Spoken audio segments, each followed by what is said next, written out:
9 प्रकार की भक्ति होती है भगवान की। सबसे पहली भक्ति श्रवण भक्ति, दूसरी भक्ति कीर्तन भक्ति, तीसरी भक्ति स्मरण भक्ति, चौथी भक्ति चरण सेवक भक्ति, पांचवी भक्ति अर्चन भक्ति, छठवीं भक्ति वंदन भक्ति, सातवीं भक्ति दास्य भक्ति, आठवीं भक्ति सख्य भक्ति और 9वीं और अंतिम भक्ति आत्मनिवेदन भक्ति। ये 9 प्रकार की भक्ति होती है पिताजी। व्यक्ति को इन 9 प्रकार से भगवान का यजन करना चाहिए, तब भगवान उसको स्वीकार करते हैं। हिरण्यकश्यप को तो क्रोध भराया। ये नवदा भक्ति का प्रसंग बहुत सुंदर है और ये आप सब लोगों को याद होनी चाहिए। 9 भक्ति कौन कौन सी हैं?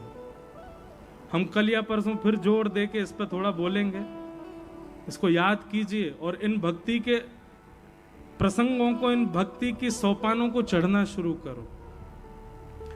नवदा भक्ति का प्रवचन करते हुए श्री प्रहलाद जी महाराज बोलने लगे, नवदा भक्ति होती है पिताजी, हरि को पाने के लिए 9 भक्ति करनी चाहिए। क्रोध में भर गए हिरण्यकश्यप उठा के दूर फेंक दिया अपने पुत्र को। सैनिकों को आज्ञा कर दी, मैं इसको मरा देखना चाहता हूं, कैसे भी मारो, खुली छूट है, जैसे मार सको मारो। सैनिकों ने अनेक प्रयास कर लिए लेकिन फिर भी प्रहलाद नहीं मरे। सैनिकों ने अंत में कहा, तेने कोई कवच पहन रखा है प्रहलाद? कोई टोटका तेने अपने ऊपर कर रखा है जिससे तू मरता नहीं है? प्रहलाद जी महाराज उत्तर देते हुए, गर्जना करते हुए कहते हैं, दंता गजानाम कुलिशाग्र निष्ठुरः शीर्णायते ते नवलम ममैतत् महाविपत्ताप विनाशनोयम जनार्दनानुस्मरणानुभाव। हे राक्षसों, कान खोल करके सुनो, ये बड़े बड़े हाथी मुझे नहीं मार पा रहे, विष से भी मेरा बाल बांका नहीं हो रहा, पहाड़ों से फेंकने पर भी मेरी मृत्यु नहीं हो रही, नवलम ममैतत्, ये मेरा बल नहीं है। तो फिर बोले, जिन जनार्दन भगवान का मैं नाम गाता हूं ना, उनके केवल नाम का प्रभाव है जो तुम लोग मुझे हर तरीके से मार रहे हो, मैं मर नहीं रहा हूं। सोचो, जिनका नाम इतना बलवान है, वो जनार्दन भगवान स्वयं यदि प्रकट हो गए तो तुम लोगों का क्या हाल करेंगे? अरे भैया, अब भी समय है, सुधर जाओ, नाम का आश्रय ले लो। मैंने भी आज तक उनको नहीं देखा, केवल नाम गाया है आज तक, लेकिन नाम ही जिस दिन प्रकट हो जाएगा उस दिन तुम्हारा क्या हाल करेगा, सोच लो। सब बोले तो ऐसी बोलता रहता, बोलने दो इसको। हर प्रकार का प्रयास किया लेकिन प्रहलाद जी नहीं मरे। एक दिन प्रहलाद जी अपने गुरुकुल में बैठे थे और सब बालकों के संग बैठ करके हरिनाम संकीर्तन करने लगे। उस हरिनाम संकीर्तन की गूंज ऐसी कि जो जो सुनता हुआ जावे वही जाकर के उस हरिनाम संकीर्तन में उन्माद नृत्य करने लगे। हिरण्यकश्यप को क्रोध आया, दौड़ करके गया, प्रहलाद जी को धक्का देकर के कहा, तेरा हरि कहां है? बोले, पिताजी सर्वत्र विद्यमान है। बोले, अच्छा, इस खंबे में है? बोले, हाँ। भेदन करके जैसे ही देखा, खंब भेदन करके भगवान नृसिंह प्रकट हो गए। बोला नृसिंह भगवान की। सत्यम विधातुम निज भृत्य भाषितम व्याप्तिम च भूतेष्वखिलेषु चात्मनः अदृश्यतात्यद्भुत रूप मद्वहम स्तंभे सभाया न मृगम न मानुषम। बोलो नृसिंह भगवान की। आज हमारी जिह्वा पे श्री हनुमान जी आ गए हैं और हम दौड़ दौड़ करके प्रसंग कह रहे हैं ताकि हम कृष्ण जन्म आज कर सकें। इसलिए केवल आप प्रसंगों को प्रणाम मात्र ही कर लो। अगर हम इतना भी प्रणाम नहीं करें, कहीं अटक गए यदि बोलने में, तो 12 निश्चित बच जाएंगे। आज भगवान नृसिंह प्रकट हुए और नृसिंह भगवान के प्रकट होते ही हिरण्यकश्यप के साथ युद्ध हुआ। युद्ध करते करते नृसिंह भगवान ने समय काल परिस्थिति सबको ध्यान में रखते हुए गोद में लिया, हिरण्यकश्यप का पेट विदरण करके उसका गोविंदाय नमो नमः कर दिया। सबने आकर के भगवान की स्तुति गाई लेकिन भगवान का क्रोध शांत नहीं हुआ। लक्ष्मी बोली, क्या हुआ? बोले, भगवान बहुत क्रोध में। बोले, लोगों मैं जाती हूं, मैं स्तुति गाती हूं, पत्नी हूं मैं, मेरा तो रूप देखते ही उनका क्रोध चला जाता है। जैसे ही लक्ष्मी पहुंची, ब्रह्मा आदि देवता सब बाहरी खड़े थे। कहां है भगवान? भीतर बैठे। अंदर जाएंगी ना मैया, अंदर से बाएं मुड़ जाना और बाएं जाके फिर दाएं मुड़ जाना, वहीं सामने बैठे हैं ठाकुर जी। लक्ष्मी मैया बोली अभी जाती हूं, आप भी बेमतलब में, सब लोग डरते हैं, अभी जाके मैं अभी ऐसी स्तुति गाऊंगी तुरंत शांत हो जाएंगे। लक्ष्मी मैया भीतर गईं और जैसे ही देखा सिंहासन के ऊपर विशाल विकराल नृसिंह भगवान बैठे हैं, सिंह के समान उनके नेत्र, और महाराज क्रोध में भर करके बैठे हैं, मूंछों पर, हाथों पर और बब्बर शेर की जो दाढ़ी होती है उस दाढ़ी पर हिरण्यकश्यप के पेट से उछला हुआ छींटे जो रक्त के थे वो लगे हुए थे। बड़ा भयावह स्वरूप। लक्ष्मी मैया ने तो एक बार जाकर के देखा, तुरंत ठाकुर जी ने नेत्र उठा करके देखा। भगवान ने तो केवल इतना कहा इधर आओ। अब शेर तो गरज के ही बोलेगा इधर आओ। जैसे ही कहा इधर आओ, लक्ष्मी मैया तो भागी वहां से। ब्रह्मा जी को जाके बोली ये नारायण नहीं है, ये परमपिता परमात्मा नहीं है, ये तो कोई और बैठा है। वो तो इतने कोमल हैं, वो तो इतने नाजुक हैं, इतने सरल हैं, इतना प्रिय स्वरूप है उनका। अरे मैं छाया से पैर दबाती हूं, मेरे स्पर्श से भी उनको कष्ट हो जाता है। ये परमात्मा नहीं है। ब्रह्मा जी बोले हम समझ गए आप क्या कहना चाह रही हो, आप जाओ, नहीं हो पाएगा आपसे। अब तो महाराज ब्रह्मा जी सोचने लगे पृथ्वी रसातल में जाएगी जाएगी, भगवान का क्रोध शांत नहीं हो रहा। तभी ब्रह्मा जी ने देखा भगवान किसके लिए आए हैं, प्रहलाद। प्रहलाद जी दूर खड़े थे खंबे के पीछे हाथ जोड़ करके। नारद जी गए और ब्रह्मा जी गए और प्रहलाद से कहा प्रहलाद तुम्हारे लिए आए, तुम जाके स्तुति करो। छोटे से प्रहलाद जी महाराज भगवान नृसिंह के सामने खड़े हो गए और खड़े होकर के स्तुति गा रहे हैं भगवान की। ब्रह्मादय सुरगुणा मुनयोऽथ सिद्धा सत्त्वैकतानमतयो वचसां प्रवाहैः नाराधितुं पुरगुणैरधुनापि पिप्रू किं तुष्टुमर्हति समे हरिरुग्रजाते। हे नाथ, अब व्याख्या नहीं करूंगा, बहुत लंबा होगा प्रसंग। प्रहलाद जी महाराज के स्वर सुनते ही भगवान के नेत्र खुले, क्रोध विरोध तो सब भूल गए। भगवान ने तुरंत प्रहलाद को उठा करके अपने अंक में भर लिया, जीभ से चाटने लगे, सिर सहलाने लगे, अपनी गोद में अंक में भर के भगवान के नेत्र सजल हो गए। और भागवत जी में वर्णन है, भगवान नृसिंह कहते हैं प्रहलाद मैंने यदि आने में विलंब किया हो तो मुझे क्षमा कर देना। प्रहलाद जी कहते नहीं भगवान आप ऐसी बात मत करो।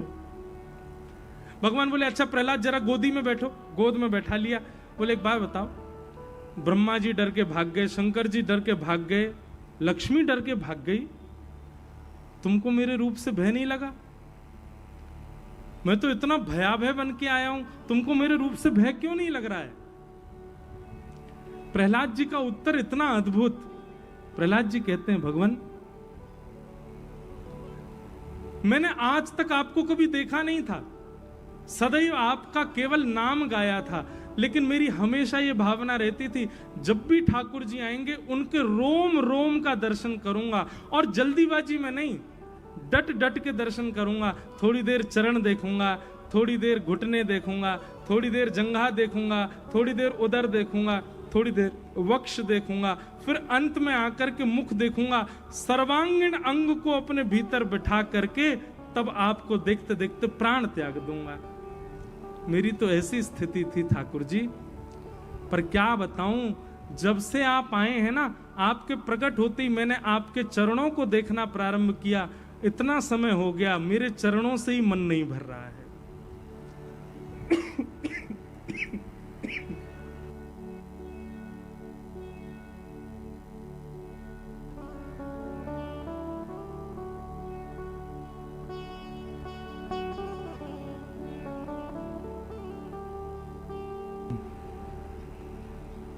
नाथ, आप जब से मेरे सामने खड़े हुए हैं मैं तब से आपके चरण ही देख रहा हूं। इतने कोमल, इतने मधुर, इतने शीतल, इतने प्यारे आपके चरण हैं प्रभु, कि जब से आप आए मेरी दृष्टि उनसे भर ही नहीं पाई है। जब चरणों से मन भरे तब तो आपकी जंगा देखूंगा, फिर जंघाओं से मन भरेगा तब आपका उदर देखूंगा, जब उदर से मन भरेगा तब वक्ष देखूंगा, वक्ष से मन भरेगा तब ग्रीवा देखूंगा, और ग्रीवा से मन भरेगा तब तो मुख देखूंगा ना। आप जब से आए हो मैंने आपका मुख देखा ही नहीं, मैं तो आपके चरण ही देख रहा हूं ठाकुर जी, इसलिए मुझे नहीं पता कि आप भयभीत हो। मेरे मन में तो ऐसी भावना आ रही है, जिनके चरण इतने सुंदर हैं उनका मुख कितना सुंदर होगा। प्रहलाद जी की इस भावना को सुन करके देवताओं ने पुष्प वर्षण करना प्रारंभ किया। वाह प्रहलाद, असली दर्शन की विधा तो तुमने बताई। एक प्रैक्टिकल बताएं, हम बता चुके हैं एक बार कथा में, बहुत लोगों ने पालन भी किया। आप जिस भी मंदिर में निष्ठा रखते हो, जालंधर में ठाकुर जी का कोई मंदिर हो या अपने गोपाल जी हो सेवा के, आप 15 दिन तक एक काम करना, केवल ठाकुर जी के चरण देखो, मुख मत देखो। 15 दिन तक केवल ठाकुर जी के श्री चरणों का दर्शन करो। भैया जिन चरणों की महिमा गाते गाते संत जन हार गए, उन चरणों की महिमा आप थोड़ा प्रैक्टिकल नहीं करोगे? करके देखो। 15 दिन तक मुख नहीं देखना, हाथ नहीं देखना, वक्ष नहीं देखना, गर्भ नहीं देख, केवल चरण देखो ठाकुर जी के, चाहे कितने ही सुंदर बन के खड़े हो जाएं। और याद रखना, जिस दिन आप ये संकल्प लोगे ना कि मैं 15 दिन केवल चरण देखूंगा, उस दिन से ठाकुर जी कुछ ज्यादा ही सुंदर बनेंगे, ताकि आप उनके मुख को देखो, लेकिन आप देखना मत, ऐसे ही जाना, बस चरण ही देखा करना। 15 दिन चरण देखते देखते 16वें दिन आप मुझे याद करेंगे। 16वें दिन आप जब जब नेत्र बंद करोगे तब तब ठाकुर जी का मुख अपने आप ही दिखेगा। ठाकुर जी खुद आपके चिंतन में आएंगे अपना मुख दिखाने। हमारे बिहारी जी के चरण साल में एक ही बार दिखते हैं, इसीलिए। क्यों? नहीं तो महाराज चरण को गाड़ गाड़ के लोग देख देख के चले गए, जालंधर में जाके नेत्र बंद गए, बिहारी जी यहीं दौड़ के आ जाएंगे, क्योंकि चरण जहां जाएंगे वहीं तो स्वरूप रहेगो। इसलिए एक ही दिन दर्शन होते हैं हमारे बिहारी जी के चरणन के। अनेक भाव हैं चरण दर्शन के, पर ठाकुर जी के श्री चरणों का दर्शन ही सबसे पहले करना चाहिए। मंदिर में जाते सबसे पहले चरण देखो, उसके बाद जंघा देखो, उसके बाद उदर देखो, फिर वक्ष देखो, फिर ग्रीवा देखो, फिर अंत में जाके मुख देखो। आप इस भांति दर्शन करोगे, उस दर्शन को आप जीवन में कभी नहीं भूल सकते, वो हमेशा याद रहेगा आपको। वस्त्र का वर्ण कैसा था, मालाएं कैसी थी, कुंडल कैसे थे, मुकुट के, सब याद रहेगा आपको। प्रहलाद जी महाराज ने भगवान की स्तुति गाई। अंत में प्रहलाद जी ने, भगवान ने कहा वरदान मांगो ठाकुर जी से। ठाकुर जी ने कहा वरदान मांगो। प्रहलाद जी बोले एक ही वरदान दे दो। बोले क्या? मेरे मन में आपसे कभी कुछ मांगने की इच्छा ही पैदा ना हो, ऐसा वरदान दे दो। और यदि मांगने की इच्छा हो तो केवल आपको मांगने की इच्छा हो और कुछ मांगने की इच्छा ना हो। बोलो भक्त वत्सल भगवान की। प्रहलाद जी महाराज का चरित्र सुनाया गया। आगे गजेंद्र मोक्ष की कथा, देवासुर संग्राम, वामन अवतार की कथा सुनाई गई। बलि राजा पर कृपा करने के लिए भगवान वामन बन करके गए, तीनों लोक हरण करके लाना चाहते थे, पर बलि की भावना ने भगवान वामन को ही हरण कर लिया। वामन भगवान बलि के अधीन हो गए और बलि पर अनुग्रह करके उसी के ही द्वार पर शंख चक्र गदा पद्म धारण करके खड़े हो गए। इस प्रकार बलि के ऊपर भगवान ने कृपा की। आगे प्रसंगों में सुंदर चरित्र सुनाए गए और अब गंगा अवतरण की कथा, सूर्यवंश के राजाओं की समस्त कथा और लीलाएं सुनाई गईं।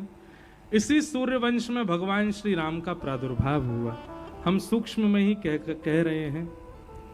श्रीमद् भागवत में एक श्लोक में पूरी राम कथा भी कही गई, 2 अध्याय में राम कथा भी कही गई। हम प्रभु श्री राम को वंदन कर लें। गुरुवर थे त्यक्त राज्यो व्यचरत अनुवनम पद्म पद्भ्याम प्रियाया पाणिस्पर्शा क्षमाभ्याम रजत पथरुजो यो हरेन्द्रानुजाभ्याम वैरूप्या शूर्पणख्या प्रिय विरह रुषरोपित भ्रूविजम्भ तस्ताब्धिर्बद्ध सेतु खलदवदहन कौशलेन्द्रोवतान। बोलो राजा रामचंद्र भगवान की। भगवान श्री राम का मधुर चरित्र यहाँ पर सुनाया गया। प्रभु श्री राम को 2 अध्यायों में प्रणाम करते हैं श्री सुखदेव जी। हम आप सब लोग भी प्रभु श्री राम को बारंबार वंदन करते हुए आगे चंद्रवंश के राजाओं को प्रणाम करते हैं। इसी चंद्रवंश में भगवान श्री कृष्ण का प्रादुर्भाव हुआ। ऐसे संपूर्ण चंद्रवंश को वंदन करते हुए आइए अब सीधे कृष्ण लीला में हम लोग प्रवेश करें। 10वें स्कंद के प्रारंभ से पूर्व ही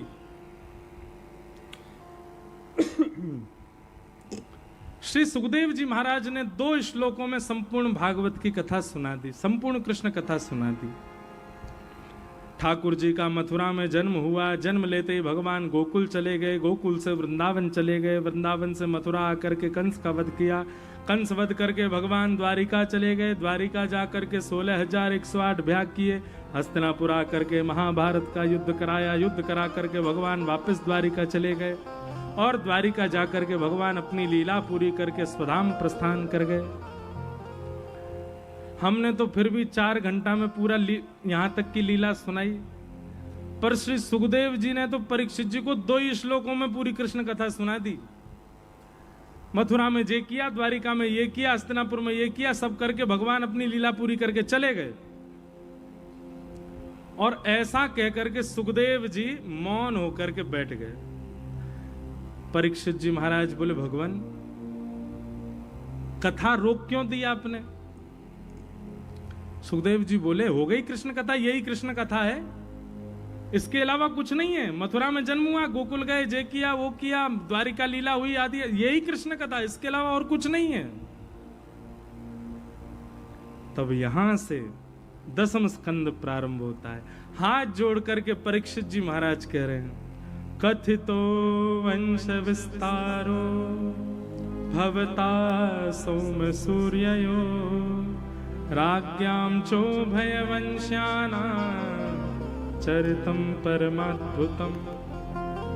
महाराज 7 दिन बाद तक्षक सर्प के डंसन से मेरी मृत्यु होनी है, पर लेकिन अगर आपने अभी कृष्ण कथा मुझे नहीं सुनाई तो मेरे प्राण अभी निकल जाएंगे। इसलिए भगवान आप कृपा करके, मैं आपके चरणों में प्रार्थना कर रहा हूं, जिन कृष्ण की कथा सुनने के लिए 4 दिन से भूख प्यास को जीत करके मैं बैठा हूं, बस उन बाकी सबकी आप सूक्ष्म सुना दो, पर उनकी कथा मुझे विस्तार से सुनाओ। नहीं लगती मुझे भूख, नहीं लगती मुझे प्यास, क्योंकि यहां पर सुखदेव जी महाराज ने ऐसा भी कहा कि अच्छा ठीक है मैं सुना देता हूं, थोड़ी देर तुम बाहर जाओ, कुछ खा लो, कुछ पान, 4 दिन हो गए तुम एक आसन पे बैठे हो, कुछ खा पी लो, फिर आ जाओ, फिर सुनाता हूं। तब यहां पर सुखदेव जी कहते हैं, नैषाति दुस्सहा क्षुन्मान् तत्योदमपि बाधते पिबन्तं त्वन्मुखाम्भोज च्युतं हरिकथामृतम्। परीक्षित कहते हैं, भगवान आप मुझसे सत्य पूछिएगा, मैं कोई बात बना करके नहीं बोल रहा हूं, पर आप जब कथा कहते हैं ना, और आपके मुख से निर्झरित होने वाली जो ये कथा है ना, इस कथा से ही मेरा पेट भर रहा है, इस कथा से ही मेरी प्यास बुझ रही है, इस कथा से ही मुझे आराम मिल रहा है। शरीर को जितने सुख देने चाहिए वो सारे सुख मेरे अब कथा में आ चुके हैं, इसलिए कृपा करके आप मुझे केवल कथा सुनाओ, और कुछ नहीं चाहिए। बंधुओं, जब ये बात मैं क्यों बता रहा हूं पता है? जब श्रोता इस स्थिति में आता है ना, तब कृष्ण लीला में प्रवेश मिलता है। इसी स्थिति को गोपी भाव कहते हैं। कौन सा भाव कहते हैं? या दोहने महनने पथनो पलेप प्रेंखें खनार भरुतितो क्षणमार जनादो। गोपी कौन है? चलती है तो कृष्ण, बैठती है तो कृष्ण, खाती है तो कृष्ण, सोती है तो कृष्ण, जगती है तो कृष्ण, हर स्थिति में कृष्ण कृष्ण कृष्ण कृष्ण कृष्ण। वही स्थिति तो देखना चाह रहे थे सुखदेव जी महाराज की परीक्षित के अंदर गोपी भाव। उस स्थिति में ये आया है कि नहीं? और अब परीक्षित कहते हैं, ना मुझे भूख लगती है, ना प्यास लगती है, ना मुझे नींद आ रही है, कुछ नहीं, अब तो बस कृष्ण चाहिए मुझे।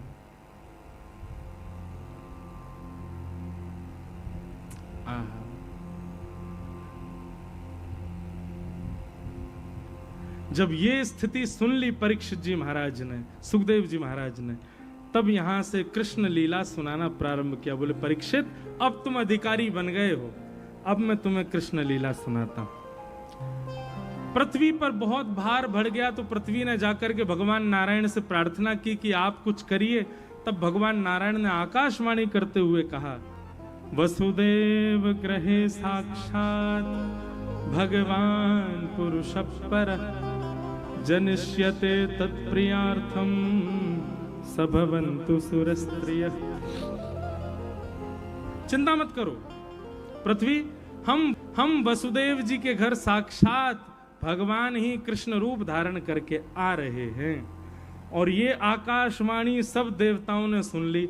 सब ब्रजमंडल में आकर के अलग अलग रूप धारण कर ली। कोई वृक्ष बन गया, कोई गैया बन गया, कोई बछड़ा बन गया, कोई बछिया बन गया। ब्रह्मा जी बरसाना पर्वत बन गए, महादेव नंदगांव पर्वत बन गए, और स्वयं विष्णु श्री गोवर्धन पर्वत के रूप में आकर के ब्रजमंडल में विराजमान हो गए। सब लोगों ने आकर के ब्रजमंडल में रूप धारण कर लिया। क्यों? परमात्मा आने वाले हैं। यहां कंस अपनी चचेरी बहन देवकी का विवाह वसुदेव जी के साथ में करता है, और अपनी बहन को विदा करने के लिए जैसे ही जा रहा होता है, उसी समय आकाशवाणी में पता चलता है कि इन्हीं देवकी का अष्टम गर्भ मेरा काल होगा, 8वां गर्भ मेरा काल होगा। ये सुनते ही देवकी के सर को धड़ से अलग करने के लिए तलवार निकाल के जैसे प्रहार करने लगा, वसुदेव जी ने चरण पकड़ लिए। बोले ये तुम्हारा काल नहीं है, इनका 8वां बालक काल है।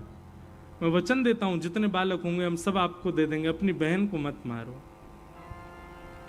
कंस ने वसुदेव जी की बात पर विश्वास किया और 6 बालकों को कारागृह से पकड़ पकड़ करके मार दिया।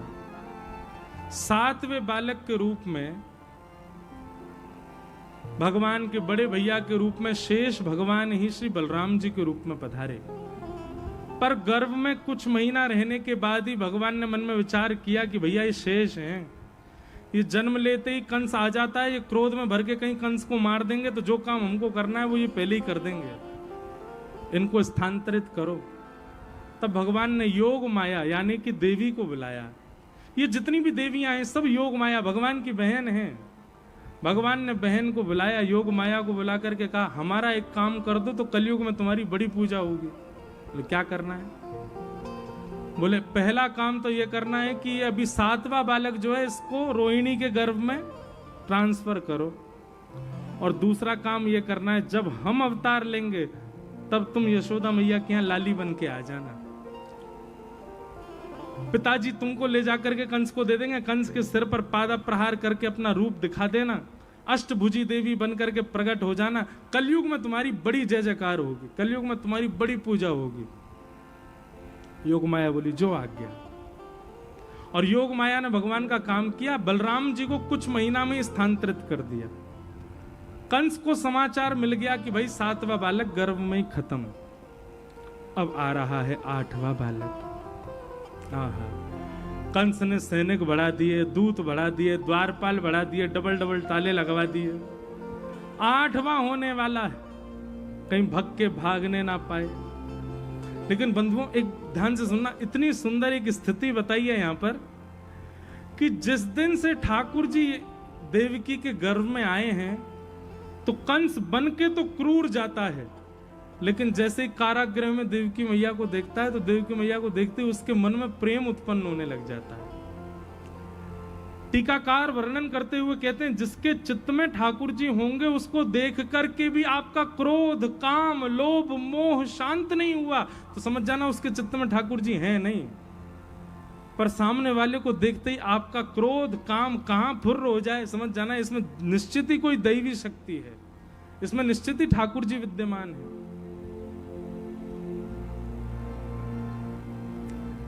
कंस पहले से ही द्वारपालों को कह के जाता, सुनो नीचे जाते ही मुझे कुछ हो जाता है, वो मायावी बालक आने वाला है ना, मुझे बहुत करुणा आ जाती, दया आ जाती है, मेरा मन होता है मैं कारागृह खोल के बहन को मुक्त कर दूं, तुम लोग मुझे पकड़ करके जबरदस्ती ऊपर ले आना। कंस की स्थिति ऐसी हो गई। भादों का महीना, मंदम मंदम जलधरा, आकाश में मंदम मंदम जलधारा गिर रही है।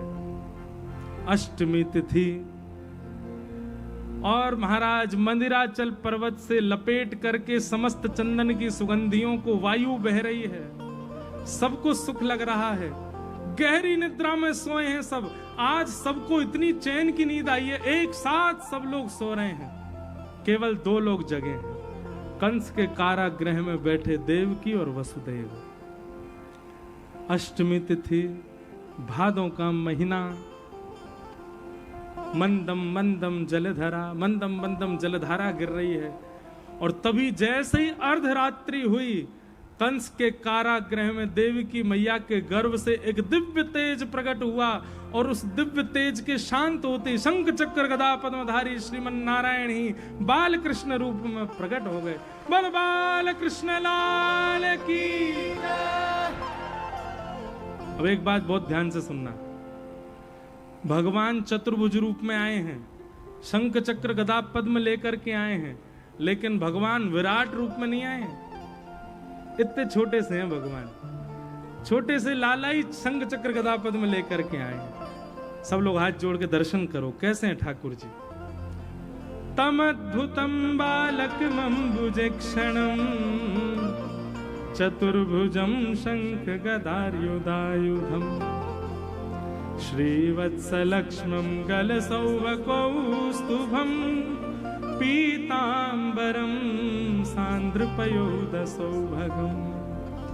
अद्भुत बालक, छोटे से कन्हैया, छोटो सा मुख, छोटे छोटे हाथ हैं, छोटे छोटे पांव हैं, पर बस एक विशेषता है। क्या? एक तो कपड़ा लत्ता पहन के आए हैं, गले में हार कौस्तुभ मणि पहन के आए हैं, और हाथों में शंख चक्र गदा पद्म लेकर के आए। अब सोचो, छोटे से कन्हैया तो शंख कितना छोटा सा होगा, छोटे से कन्हैया तो चक्र कितना छोटा सा होगा, छोटे से ठाकुर जी गदा, इतनी सी गदा लेके आए हैं, ठाकुर जी संग में पधारे हैं।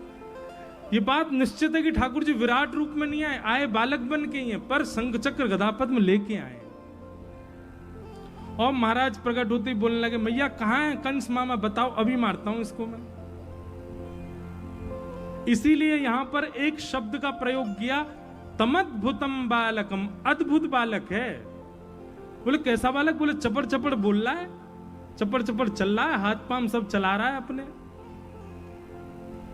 देवकी मैया बोली, आपको बालक बन के आने के लिए कहा था, आप तो पिताजी बन के आए हो हैं। ये शंख चक्र गदा पद्म लेके कोई बालक जन्म लेता है ठाकुर जी? मैया हम तो इसलिए लेके आए थे, मामा कंस जन्म लेते मार देता, हम उसको अभी देख लेंगे। देवकी मैया बोली, ठाकुर जी मेरे 6 बालकों को कंस ने मार दिया, 7वां बालक का जन्म ही नहीं हुआ, 8वें आप आए हो। मेरा वक्ष अभी तक कोरा है, अभी तक मेरा दुग्धपान नहीं किया किसी बालक ने। एक बालक को जन्म देने के बाद सबसे बड़ा सुख मां का होता है उसको दूध पिलाना। आप कृपा कीजिए ना, मेरे वक्ष का सेवन कीजिए ना। लेकिन 4 भुजा धारण करके वक्ष पर सेवन करोगे तो मुझे तो बड़ा अटपटा लगेगा, आप तो छोटे से बालक बन जाओ। भगवान बोले, मैया देखो अब हम बालक बने ही जाते हैं, लेकिन फिर हम पूरी लीला करके आएंगे। पिताजी आप हमको तुरंत यहां से लेकर के गोकुल छोड़े आना, मैया यशोदा के पास हमको लिटा देना, और वहां एक बालिका होगी उसको ला करके मामा कंस को दे देना।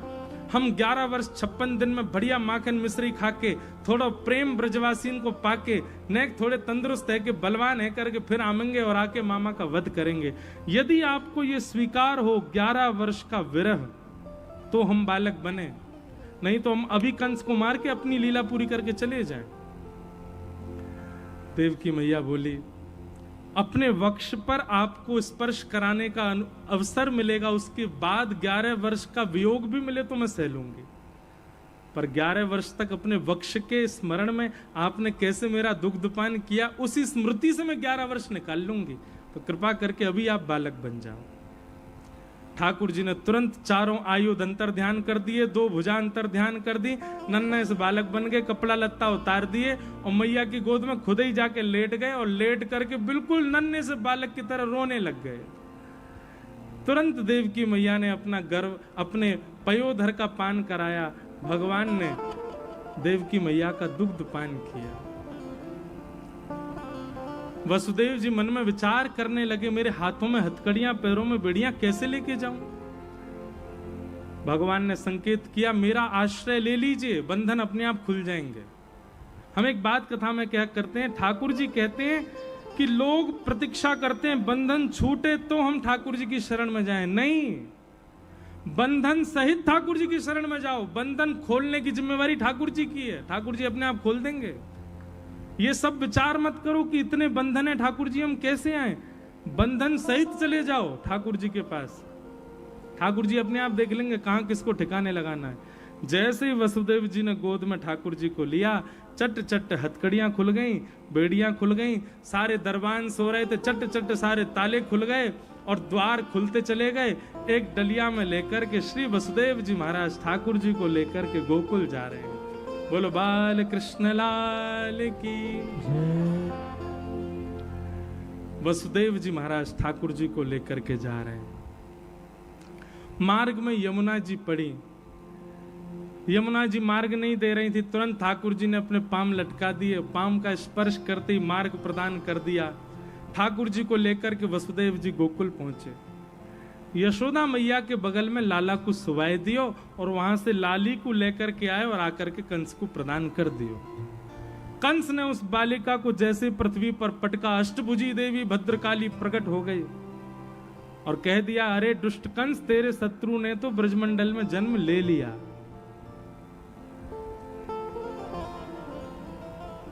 कंस पूछने लगा, कहां जन्म लिया, जगह बता दो, एड्रेस तो बता जाओ। तो कहा, यत्र त्वबा, लिया 84 कोस में ही, अब ढूंढने का काम तेरा है, ढूंढ तू कहां लिया है। कंस ने यहां राक्षस बुलाए, अब राक्षसों को तो कल भेजेगा कंस।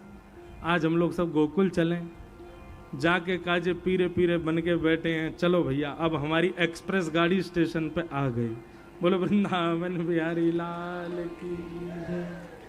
आज हमने इतनी कथा दौड़ाई है कि हम ही जानते हैं। अब आराम से करेंगे। हाँ, कहीं आराम में ही हम फिर बारे नहीं बचाते। लो 10:30 तो बजे ही गए, कोई कुछ आवेगी जल्दी तो ना है। तुसी पे गए ब्रजवासियां दे पल्ले, आज हो गई बल्ले बल्ले। आज आप ब्रजवासी के पल्ले पड़े हो महाराज। अभी करते हैं छटपट ठाकुर जी का उत्सव। भैया 80 बरस के नंद बाबा है गए, लेकिन अभी तक लाला नाए भयो। पर सबरे ब्रजवासी कहने लगे, बाबा अब के है जाएगो, पतो ना अंदर ते आ रही है ऐसी बात कि अब के लाला होएगो तुम्हारे। और बाबा नहीं तो एक काम करवा दे। बोले कहा, बोले चकाचक घुटवाए दे सब ब्रजवासी इनको। समझ रहे हैं ब्रजभाषा? अब हिंदी मत बुलवाना हमसे, अब तो ब्रजभाषा ही चलेगी। बोले बाबा ब्रजवासी इनको चकाचक घुटवाए दे, सब ब्रजवासी आनंद में भर के तो को आशीर्वाद दे देंगे। ब्रजवासी इनके आशीर्वाद ते ही लाला है जाएगा तेरे यहाँ।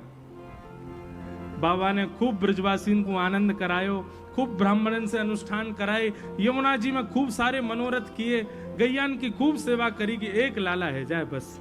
अच्छा एक बात, नंद बाबा की लाला के पीछे कामना क्या है? हमारी कामना क्या होती है? वंशवर्धन। हमारी कामना क्या होती है? हमारे वंश का बालक होगा, आगे चलेगा तो हम कहेंगे हमारा पुत्र है, हमारे वंश को बढ़ाएगा। पर नंद बाबा की ये कामना नहीं। नंद बाबा की कामना ये है कि भैया नंद भवन में इतने संत आते हैं, 9 लाख गैया रहती हैं, इनकी सेवा के लिए एक सेवाधिकारी चाहिए। मेरे बाद संतन की सेवा, गैयान की सेवा करवे वारो एक अधिकारी चाहिए।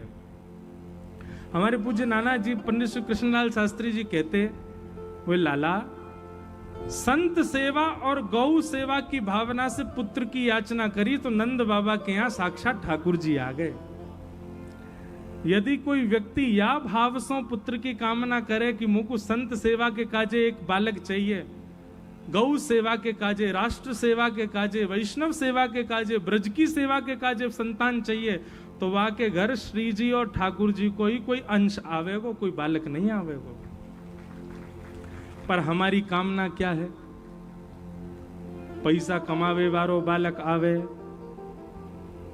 10 दिशान में नाम करवे वारो बालक आवे, खूब समृद्धि प्राप्त करवे वारो बालक आवे। तो भैया दसों दिशान में नाम करवे वारो बालक, पैसा कमावे वारो बालक, ऐश्वर्य कमावे वारो बालक तो रावण भी हो।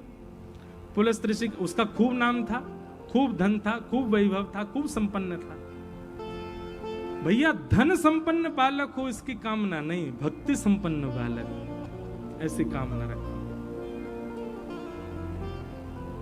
आज नंद रानी यशोदा भोर में सवेरे ते उठी ना है, इतनी में ही नंदा सुनंदा जी दो भुआ हैं भगवान की, जी दोनों 6 महीना थी डेरा डाल के पड़ी हैं नंद बाबा के यहाँ।